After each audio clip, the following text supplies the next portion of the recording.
Hello, everyone, and welcome to the Alaska College Fair. We are so excited to have you participating in this event this afternoon. We have some fantastic schools that are here with us today, but my name is Laura. I'm going to be your facilitator and keep us moving along and making sure that we get everybody on track. Everyone gets to share some great information about their schools and then wrap us up with some final panel questions at the end. Just a couple of housekeeping items that I want to start us off with. You probably already noticed this, but your camera and microphone are on mute. They're off, so the panelists cannot see or hear you. However, we still certainly want to hear your questions, so you can use the Q&A button on your screen to type those questions at any time. So it certainly doesn't have to be just while that school is presenting. If you think of a question or want to pose something even to everybody, feel free to drop that in the Q&A button again at any time, and we'll get those questions answered for you. This is just one of many different sessions that are happening, so be sure to check out the schedule on the website. Not only today, but also tomorrow, we're going to be having some of the same schools come back for some panel presentations, so we're super excited about that.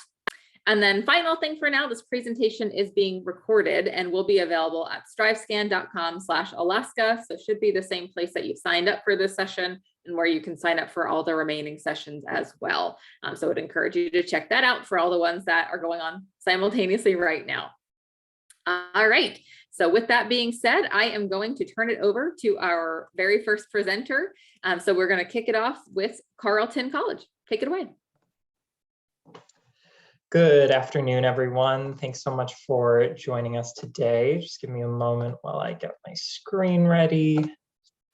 Beautiful. All right. Well, my name is Jack Bittner. I use he, him pronouns, and I'm an assistant dean of admissions at Carleton. I'm the Alaska rep, and so I'm the person who would read your application, and I'm really excited to get to share with you a little bit more about what makes Carleton so special. To start off with a real overhead view, Carleton has about 2,000 students, and despite that small number, our students come from all 50 different states. They come from almost 60 different countries, and collectively over 70 languages are spoken on our campus. About a third of our students identify as domestic students of color, and another 10% of students on top of that come from outside of the United States. You can see here, we also have significant portions of students who are the first in their families to go to college and who are Pell eligible, meaning they come from the bottom fifth of the income bracket.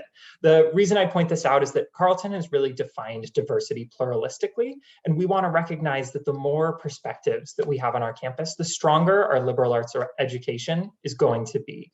And so with that, having all of these different lived experiences on our campus is really central to not just our admissions process, but to Carleton as a whole. But at Carleton, you're also not just a number. We're going to take time to get to know you. That small size really allows us to get to know our students well and support them throughout their journey. We're located in Northfield, Minnesota, affectionately referred to as the land of cows, colleges, and contentment. It's a small Midwestern town of about 20,000, and we're actually not the only liberal arts college there. St. Olaf College is just across the river, and so you have this nice college spirit for a small town. We've got a really quaint main street. It's safe, it's walkable, very picturesque. I kid you not, they literally filmed a Hallmark movie there. And so you have this just at your fingertips. Again, this is a 5-minute walk from our campus where you can really get all of your basic needs met. I do want to just lead with the fact that we get a winter at Carleton, though for y'all Alaskans, that probably doesn't come as news. It's more of our Southern folks that we need to note it. But the 4 seasons are really central to life at Carleton, and I think our community does a great job of shifting with the seasons and really rallying around that change.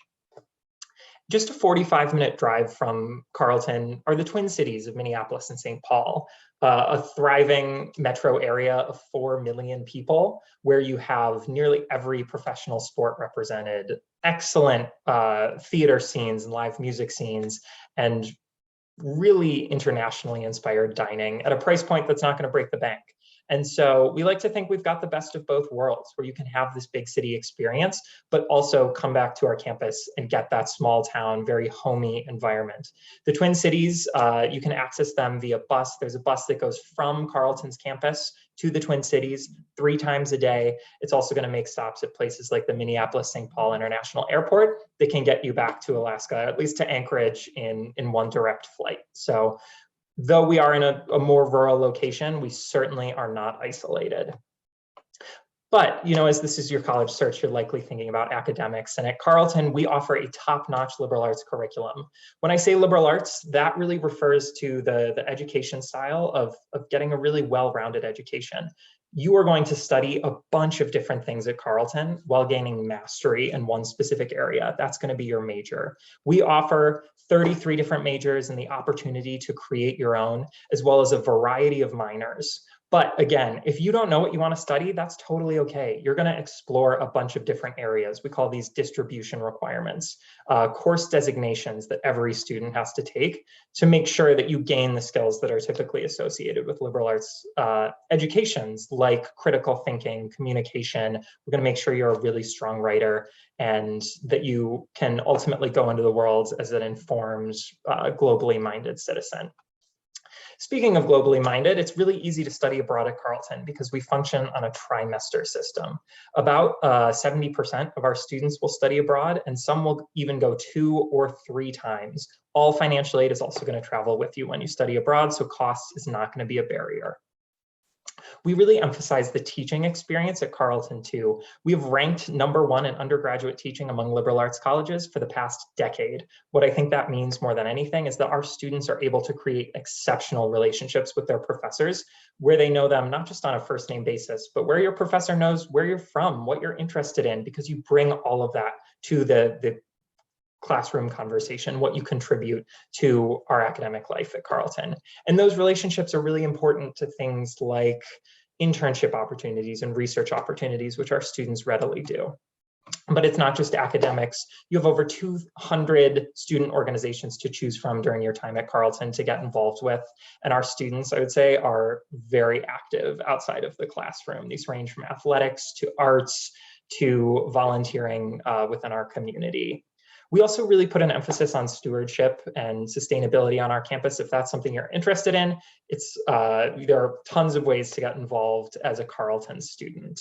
One of which is through our Arboretum. We have an 800-acre Arboretum connected to our campus with 15 miles of hiking and cross-country skiing trails. It's just an exceptional resource to have. I'm going to go through these next few slides pretty quickly, but after Carleton, our students go on to do amazing things. Here you can see some of the programs and employers that they have attended or found after graduation. And again, that Carleton learning mindset really takes you not just through your 4 years at Carleton, but through your entire lifetime. So that's all from me, but happy to answer any questions later in the presentation. Thanks all. Fantastic, thanks so much. All right, so just a reminder to feel free to use that Q&A button. So it should be at the bottom of middle portion of your screen there. So looking forward to seeing on your questions. And now I will turn it over to Nicole with Mount Holyoke. Thanks so much, Laura. So my name is Nicole Reynolds. I am Director of Enrollment Marketing and Communications at Mount Holyoke College, and I'm so excited to be here today to introduce you to my beloved alma mater. So Mount Holyoke College is a private residential liberal arts college for women located in Western Massachusetts. Our stunning 700-acre campus features 2 lakes and 45 miles of trails. And for those unfamiliar, Western Mass is a space that's really rich in culture, the arts, varied outdoor activity, and social justice activism. We have a student body of 2,200 at Mount Holyoke, and 98% of them live on campus all 4 years. So Mount Holyoke is very proudly the first of the powerful 7 sister colleges, founded at a time, 1837 to be exact, when there were no college options for women. And our founder, Mary Lyon, acted on the conviction that women could and should do more than what society deemed our highest calling at the time, which was to be wives and mothers. Today, we're a ways from 1837, and we are a gender diverse and affirming institution, meaning that we accept applications from females, non-binary, and trans students. But our mission today is the same as it was back then. We exist to inspire bold thinking and to empower and launch the next generation of female leaders. So some of you might be in the early stages of considering a women's college or just finding out that we exist during this presentation, and that's not a surprise. So fewer than 2% of women in the US attend a women's college.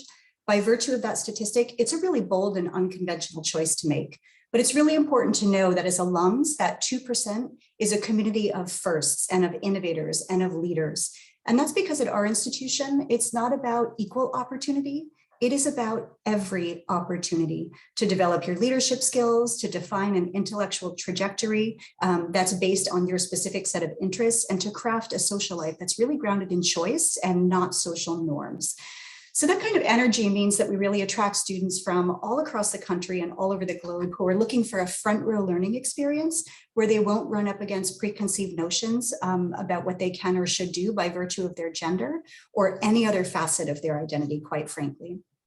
So the value of that kind of education can really be seen in our alum population. So Emily Dickinson benefited from Mount Holyoke's culture of empowerment. So too did Frances Perkins, who was the very first woman to ever serve in a presidential cabinet in the US.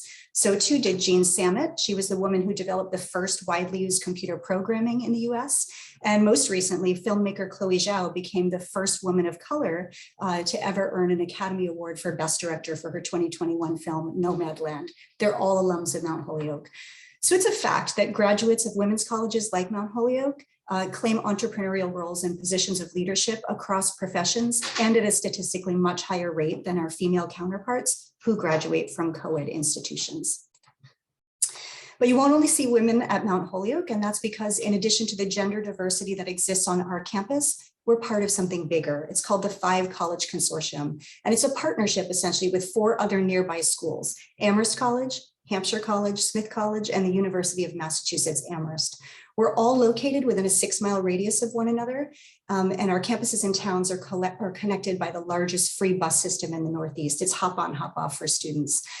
So the 5 College Consortium means that students on all of those campuses have expanded academic, co-curricular, and social opportunities all across the 5 colleges. So we cross-register for courses across campuses at no additional cost. We have more than 20,000 undergraduates in the 5 colleges, and we socialize across campuses in the context of parties and lectures and events. And a lot of clubs and organizations and theater and dance productions have open auditions and open joining privileges for students in the 5 colleges. So each of the 5 colleges has their own personality. And in Mount Holyoke, there is a shared set of qualities that our students possess. Mount Holyoke women are deeply intellectually curious. They're the kind of students who want to know more. They're always asking why. They want to dig a little deeper and explore things from multiple perspectives. They're really strong in their convictions, and those convictions tend to be pitched towards social justice. There's a lot of that energy and activism on our campus. And at Mount Holyoke, they're really invested in respectfully holding space for and engaging multiple perspectives. We really value collaboration, community, and belonging. So students lift one another up here in both our ideas and our actions. So a quick word about academics. They are really adventurous, exploratory, and immersive at Mount Holyoke. You will get interdisciplinary courses, academic rigor, close faculty mentorship, and tons of opportunity for experiential learning. We have students conducting research and engaging in internships all over the US and the world, and we guarantee funding for every single student to have that experience. Our students choose from 48 majors at Mount Holyoke, and our top majors include biology, psychology, and economics. About 1/3 of students are majoring in humanities, 1/3 in STEM, 1/3 in social sciences. So really evenly split resources at Mount Holyoke. And the strength of our academics is directly tied to the strength of our faculty and our classroom dynamics. We are super proud of both at Mount Holyoke. Our professors are really dynamic teachers who foster collaboration over competition in our classrooms. They're also global scholars with active research agendas, and they really engage deeply in student success. All of that earned them what I think is a well-earned designation. The Princeton Review named them the #1 faculty in the country in 2021. I think it's well-deserved. So if anything that I've said has inspired you to want to learn more, I'm the person who reads applications that come from Alaska, and there are some opportunities to engage with us further there on the screen. Thanks so much. Wonderful, thank you. All right, and next we have UC Davis. Okay, great to be with you this afternoon, folks. I'm enjoying these presentations tremendously. I hope that you are too. And I'm going to walk you through some information about the University of California, Davis, the beautiful campus where we usually have sunny days. And we are the most spacious college campus in the state of California. We are the most northern campus of the University of California family, and our family is the top research institution in the United States. Just did a little calculation since I miss coming up to see you so much, and remembering that it's just about a 6 or 8 hour flight from Anchorage to our Sacramento International Airport. So hopefully that's a bonus for you as you're looking at schools down in beautiful California. We are in the center of so much opportunity here at Davis. We're only 20 minutes from one of the world's most dynamic capitals in Sacramento. We have a wonderful outdoor freshwater facility right on beautiful Lake Tahoe. And we also have an incredible marine science center over in Bodega Bay, which is on the Sonoma County coast, about 2.5 hours from campus and just about an hour north of San Francisco. Finally, we have an innovative health campus for human health over in the Sacramento area. And we have a shuttle that goes back and forth between the main campus and that health campus. I wanted to show you a few shots of some of our extraordinary natural teaching environments. We are on the unceded land of the Patwin Wintun people, and this is some of their territory with their current ag operations, including a gorgeous olive mill that serves all of our local farmers here. Here's some of the beautiful Cache Creek area. We are in a big riparian system over here. So if you're a river person, you're going to feel at home. Incredible facilities for teaching animal and plant sciences. So we're one of the top equine facilities in the world. And I put this baby in here to show you an example of some of the denizens of our Pacific Flyway. We do get incredible bird life in this area. We don't like to boast too much, but I'll throw a couple at you because Davis is the first in the nation for agriculture. And for us, that means everything from the microbes in the soil all the way up to the new products that end up on your grocery shelves. We're also first in the nation for veterinary medicine. We try to plan carefully for your future and that of your great-great-grandkids. And we've just moved into number 4 for public universities. We do try to ignite the curiosity of our students. We get very well prepared, intensely academic and wonderful students that come in. And so some of those folks are satisfied by lab time indoors, but a lot of people like to exercise and flex their muscles out of doors and have their science and exploration happen in natural galleries. And then finally, we do have a nice competitive bunch of students in every field that like to do national competitions and connect with other students from other universities and faculty.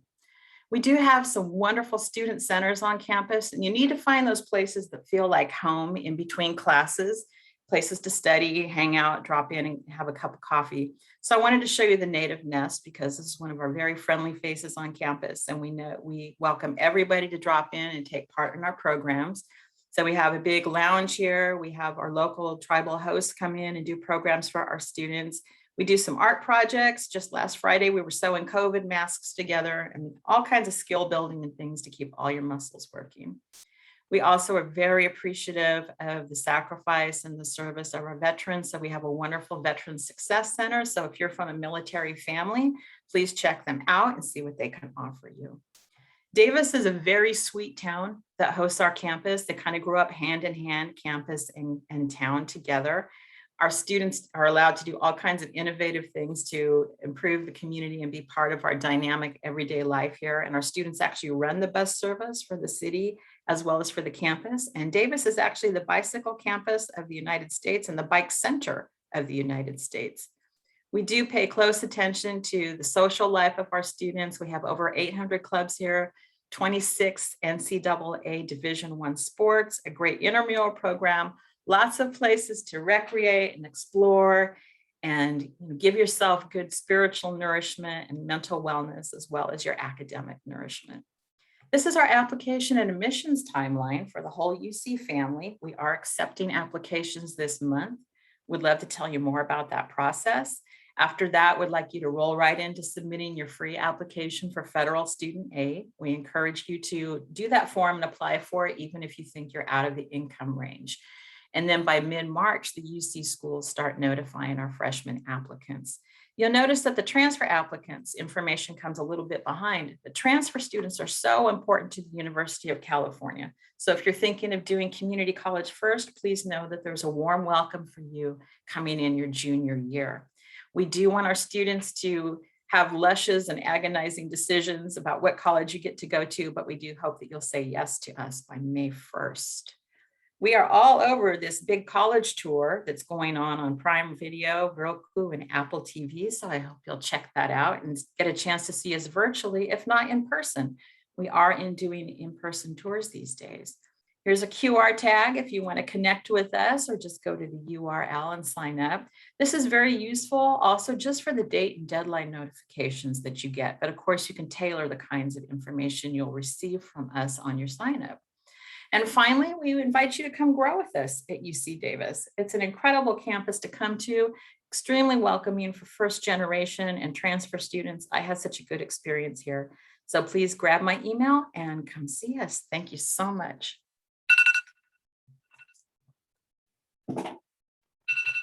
Thank you, Jacqueline. Thank you. Okay, and next up we have Rice University. Great. Thank you all so much for having me today. So my name is Kathleen Anthony, and I'm the admission counselor from Rice University who works with students from Alaska.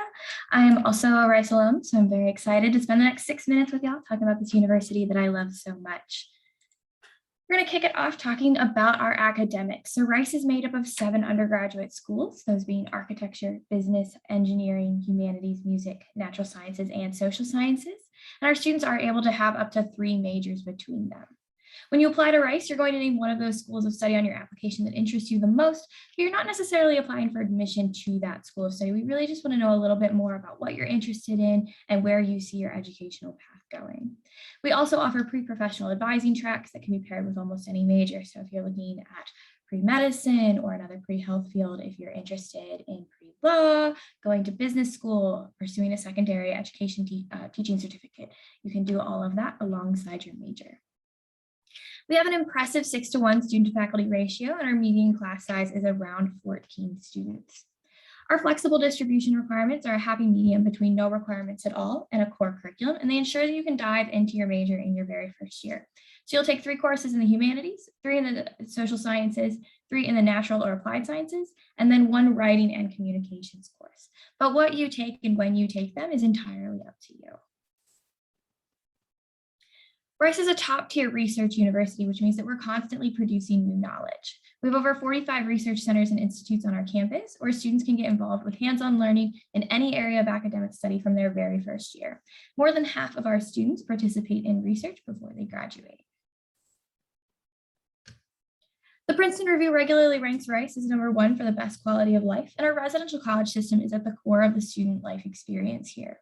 We have 11 residential colleges, and our students are randomly assigned to one the summer before their first year at Rice. You'll be a member of your college for your entire time at Rice and beyond, and they create very diverse communities. Each one truly is a microcosm of Rice as a whole. They're all run largely by the students. They have their own budgets, they have their own student governments, and your college is the source of social events, anything from parties to intramural sports, but they also offer academic enrichment through lectures and special courses that are taught and designed by fellow students. Each college has a team of diversity facilitators who are dedicated to promoting campus unity and respect for diversity. And you'll have faculty and staff members who serve as college magisters and as resident associates who guide your personal and intellectual development during your time on campus. Of course, there's a lot of ways for you to get involved outside of your residential college and build community. Rice is home to more than 280 student clubs and organizations, and they cover just about anything that you can think of, from academic to performing and visual arts to volunteer to pre-professional to athletic. The list goes on. And of course, if there's something that you're interested in starting on campus, it's quite easy to get a new club off the ground. Our Office of Study Abroad has 150 programs in over 60 countries on all 7 continents, and our students and staff work together to ensure that their time spent abroad is tailored to what they would like to experience while studying internationally. Rice competes in NCAA Division 1A athletics. We're part of Conference USA and we field 14 teams. Our students receive free admission to all of our home games. And if you yourself are an athlete, but maybe not at the D1 level, we also have a variety of club and intramural sports for you to get involved with. Additionally, we have multiple offices on our campus that are dedicated to supporting student development. So just to name a couple, our Office of Academic Advising, our Office of Multicultural Affairs, Student Success Initiatives, and our Wellbeing and Counseling Centers. Rice is located just a couple of miles from downtown Houston, which is the 4th largest and the most diverse city in the country. Houston is home to over 200 cultural, performing, and visual arts organizations, We actually have the second largest theater district in the United States. Houston is also home to NASA's Johnson Space Center. Rice actually donated the land on which the Space Center sits, and JFK delivered his moonshot speech at Rice back in 1962. For those of you who are interested in healthcare, the Texas Medical Center is the world's largest medical center. We have 59 institutions in total, including 21 hospitals and 3 medical schools. It's the 8th largest business district in the country and the largest employer in the state of Texas. It's also quite literally across the street from Rice's campus, so it's an incredible resource for our students if they're interested in taking advantage of that. Here at Rice, we believe that talent deserves opportunity, which is why we rolled out the Rice Investment a few years ago. And this is an initiative that's available for our domestic students that makes Rice a great choice for more low and middle income families across the country. Essentially, the way that it works is if your family income falls into one of those buckets, you'll receive the associated grant. And if you qualify for the Rice Investment, you're no longer required to take out loans as part of their need-based financial aid package. Outside of that, Rice still meets 100% of demonstrated need for undergraduate admitted students, inclusive of international students through financial aid. And I always like to encourage our students, if you're considering Rice and finances are a question for you, check out the financial aid website. You'll find that we have a couple different net price calculators where you can see about how much we might be able to contribute to you through need-based aid to see if Rice is going to be a financial fit for you as well. Outside of need-based financial aid, we offer all of our admitted students are automatically considered for merit scholarships. Merit-based scholarship recipients generally distinguish themselves scholastically and personally, even within our highly competitive group of admitted students. They range anywhere from $3,000 to full tuition and are renewable for up to 4 years, and students will be notified at the time of admission if they have received one. Year after year, Rice has been named a best value and a best investment in higher education, and our students receive excellent preparation for their futures for our academic programs and our experiential learning opportunities. 88% of our students have 1 or more internships or research experiences before they graduate, and 35% of Rice grads go on to pursue an advanced degree. A lot of those students are going on to medical school or law school, and Rice's acceptance rates for both of those are around 90%. Our Center for Career Development connects with our students from day one, and we do encourage you to take advantage of professional development as soon as your freshman year. It's never too early to start preparing for your future career. So thank you so much. I'd love to answer any questions that y'all might have in the Q&A. And Laura, back to you. Thanks, Kathleen. And again, great plug. Please feel free to use that Q&A button. So we're excited to hear your questions. And with that, I will turn it over to Brown University.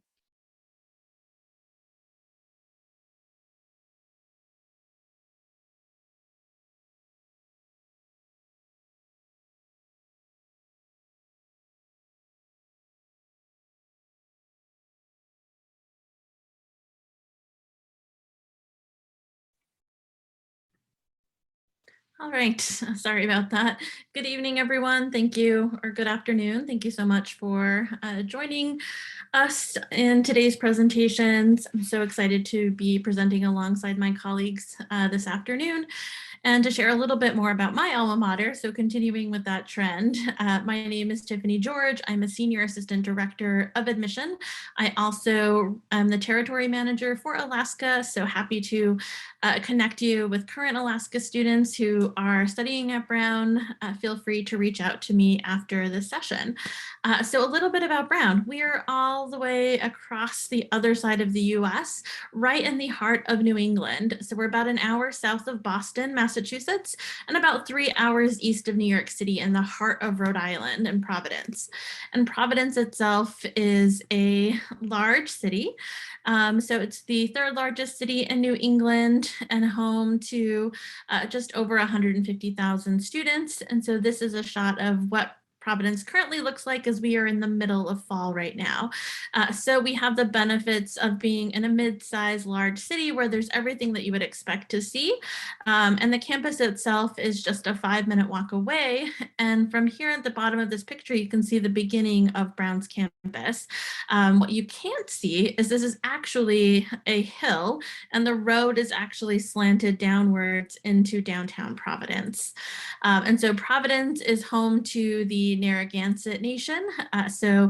Brown is located on the ancestral homelands of the Narragansett and shares a really close relationship with tribal nations throughout New England as well. The campus itself is medium-sized, so we have just over 10,000 students, 7,000 of which are undergrads. We have a strong commitment to diversity and have recently launched into the second phase of our Diversity and Inclusion Action Plan, which has brought forth a bunch of different initiatives to make our campus more inclusive and to cultivate a strong sense of belonging in different ways, such as doubling the number of faculty of color, to increasing financial aid initiatives, which we'll talk about later.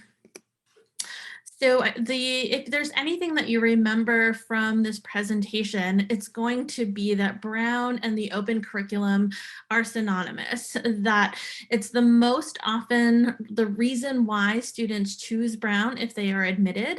And if they are applying to Brown, it's because of this open curriculum. And the open curriculum allows you a lot of flexibility to design your education around your own interests. And so there are no distribution requirements. There is no core curriculum that is going to tell you which classes you are going to be required to take. So the only classes you are required to take are the ones in your major or your concentration. So we run on a semester system. Brown students typically take 4 classes per semester and will graduate with 32 classes. But we ask that at a minimum you pass 30. We'll also ask you to take 2 writing intensive courses during your time at Brown and to participate in our flexible grading options, where not only are you choosing the classes you want to take, but you're also choosing how you are evaluated. And so you can choose either ABC no credit or the standard SNC option. And the open curriculum is really meant to be interdisciplinary. So when you are admitted to Brown, you're admitted to all of Brown. So even though we have a School of Public Health, a School of Engineering, a School of Medicine, you are going to have access to all of those different schools and branches of Brown, even though you're admitted as a Brown undergraduate student to the college. So every semester there are over 2,000 courses offered, and our class sizes are on the smaller side, with most classes being under 20 students. We have a 6-to-1 student to faculty ratio, and 95% of our classes are taught by Brown faculty. So it's really rare to have grad students teaching you, undergrad TAs. You're really going to be learning from some of the best and most knowledgeable, well-decorated faculty and scholars in the world at Brown. As part of our open curriculum, we feel strongly that learning doesn't just happen in the classroom. We think that you should be able to have experiences and to take that learning in different spaces. So either in many of our lab spaces, to our applied music program, where you're combining your music interests with different ensembles throughout the campus, to different music and art labs as well. So pictured at the top here is a interdisciplinary course run in partnership with our archaeology department and our School of Engineering, where they are rebuilding using ancient shipbuilding techniques from Western Europe. And so it's a great way to combine different interests and to bring those skills to life. And it's very common for Brown students to have the ability to use the open curriculum in these different ways. The student body is the culture. I would say, how do we define Brown students? I would say they are united by a culture of kindness. There's a strong sense and a culture of questioning. And I'm often asked the question of, how do Brown students show school spirit? And so it's not necessarily by showing up to all of the football games, even though we are Division I champions and a lot of different things. We just won Division I champions in men's rugby and women's soccer and lacrosse. And so we do have amazing athletes, but I would say Brown students are showing that school spirit through the ability to make Brown better. So if you think about the ways Brown has changed, with our Center for First Gen Low-Income Students, to our Brown Center of Students of Color, to a lot of the activism that happens on campus today, it's because of Brown students. So we are a residential campus, so you will be living and learning on campus throughout the majority of your time. And students are incredibly successful in a lot of different ways. And so as I wind down the presentation, I just want to make sure that we understand that Brown has made a commitment to eliminate all loans for our students, and tuition is free for families that make below $125,000. And thank you so much. I've really enjoyed sharing a little bit more about Brown and look forward to the Q&A. Wonderful. Thank you, Tiffany. So our final institution for this session will be Georgetown University. Thank you, Laura. All right, we'll go ahead and share my screen. Wonderful. Good afternoon, everyone. My name is Heather Kim. I am the regional representative for Alaska for Georgetown University, and I'm thrilled to be here with you all today. And to share a little bit about Georgetown, we want to start with our sort of origin. Georgetown was founded in 1789, making us one of the first 25 oldest universities in the United States, and also very notably, the oldest Jesuit and Catholic institution as well. Now, each year, each August, we would gather about 1,600 brand new students up onto what we like to call the Hilltop, which is the nickname for our campus situated along the Potomac River in the historic Georgetown neighborhood of Washington, D.C. So Georgetown is very much a city school. We're right in the middle of the U.S. Capitol, but at the same time, our campus is truly a traditional one. It is contained, it is pedestrian. There's a wall around the front of the university, a set of gates that welcome you in. There is a very strong sense of being on as well as off campus, and therefore a tremendous amount of school spirit and campus community. But at the same time that you get to have that really traditional college campus feel, we're still located right in the middle of Washington, D.C., at the center of one of the great political and cultural capitals of the world. And that location for our students, I think, brings along with it just an enormous amount of opportunity. Now, when students leave the front gates of the university, they are out and about in the surrounding Georgetown neighborhood, which is part of the city of Washington, D.C. It almost looks sort of like a little colonial village that happened to be dropped inside of a modern city center. So think cobblestone streets, trolley tracks, and buildings in the American Federal style. Most of the Georgetown neighborhood is really residential, very green. But if you walk 10 minutes outside of our front gates, you will find yourself sort of pictured here on the bottom right-hand corner, the intersection of Wisconsin Avenue and M Street Northwest. It is a hub of the downtown area of Georgetown, around which there are countless bookstores, restaurants, shops, cafes, etc. Really, the whole surrounding Georgetown neighborhood provides our students a fun and vibrant atmosphere that in a lot of ways feels like a great college town.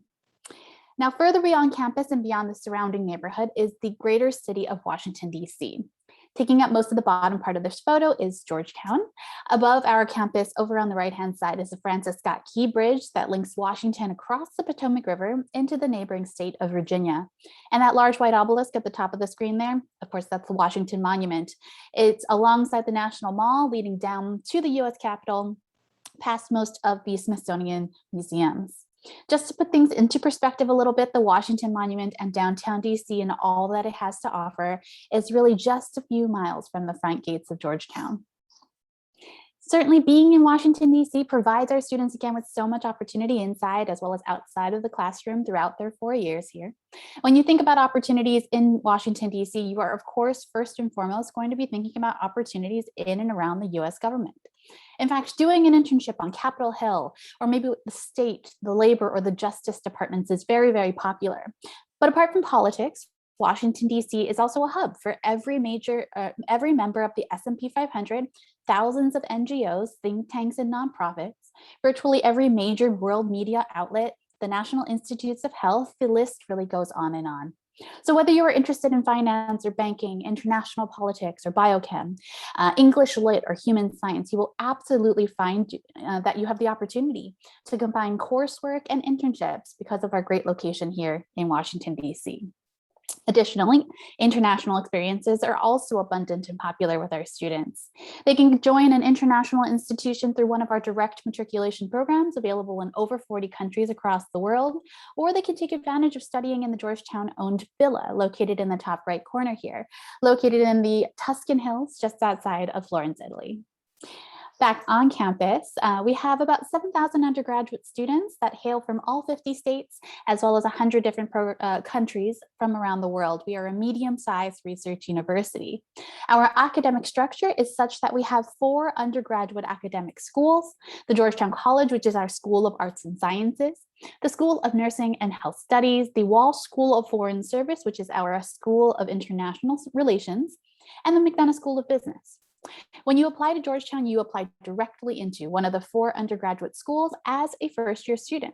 So you're picking your undergraduate school and the destination of your application within our application process based on both what you project your major or two potential major areas of study to be, as well as your area of overarching academic interests. I will say, though, you enroll in one undergraduate college here at Georgetown, but you absolutely will have just one community here, one set of residential halls, one social and one extracurricular life. Students are constantly taking classes across school lines and truly become one community here at Georgetown, regardless of their college placement. Who you're going to see next is Jack the Bulldog rolling around on our grassy lawns. He is our campus mascot, and I think really indicative of the spirit of Georgetown. At the university, we often refer to ourselves as the Hoya family. I think it is a really incredibly tight-knit network on our campus and indeed after graduation. A lot of, I think, this tradition of being close-knit here at Georgetown comes from our tradition of being a Jesuit school. We believe ourselves to be men and women for others, and we believe we have the responsibility to live our lives in the pursuit of social justice. So volunteer work and service learning is woven deep into the fabric of what Georgetown students do, both academically as well as extracurricularly. We also believe in care for the whole person, that we are educating you in mind, body, and spirit, meaning we care as much about your social and emotional well-being as we do about your academic potential. And when our students graduate from Georgetown, they do so into a community that truly lasts a lifetime, taking with them outstanding preparation to become principal leaders with a strong sense of community and a social responsibility that is the hallmark of a Georgetown education. But this is just a brief look of what Georgetown has to offer. We encourage you to check out our virtual information sessions and continue the conversation with us. Thank you very much for your time. Fantastic. Thank you, Heather. Okay, so now I'm going to ask everyone to come back on camera here, and we'll probably have time for maybe one quick question for the group. So the question I'd like to pose to everybody is, what is one myth that you'd like to debunk on the college admissions process? And this can be pretty broad. It doesn't have to be, a myth exclusive to your school, but just a myth that you would like to unmyth and remove. So let's start again with the first school that we started with. So Carleton College, we'll start with you. We'll just go right on down the list. Awesome. Thanks, Laura.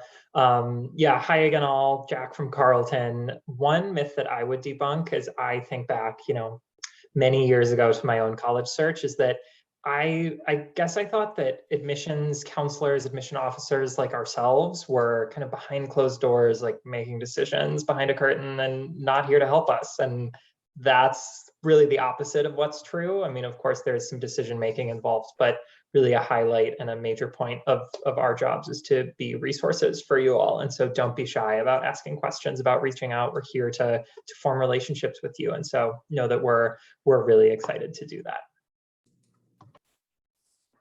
I totally second what Jack said, but I would also say that I'd love to debunk the myth that there's a single college that is your absolute and only fit. There are 4,000 colleges and universities across the US. Surely there's more than one that will do the trick for you and your needs. So if you're selecting your criteria carefully, you'll have a great place to land next fall or the subsequent fall, depending on your year.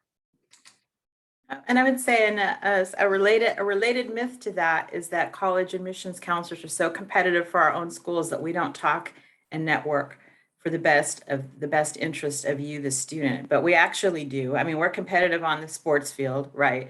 And there's some healthy, friendly competition for students, who just charm us on the road. But really, we get to know each other. We get to know a lot about what each other's schools offer, and we are really after the best fit, because we want you to inherit all that great knowledge out there. And there probably are a few schools that will really do it for you, but you may not know all of them. So a lot of us will lead you to other doors if we think that's the best place for you to walk through.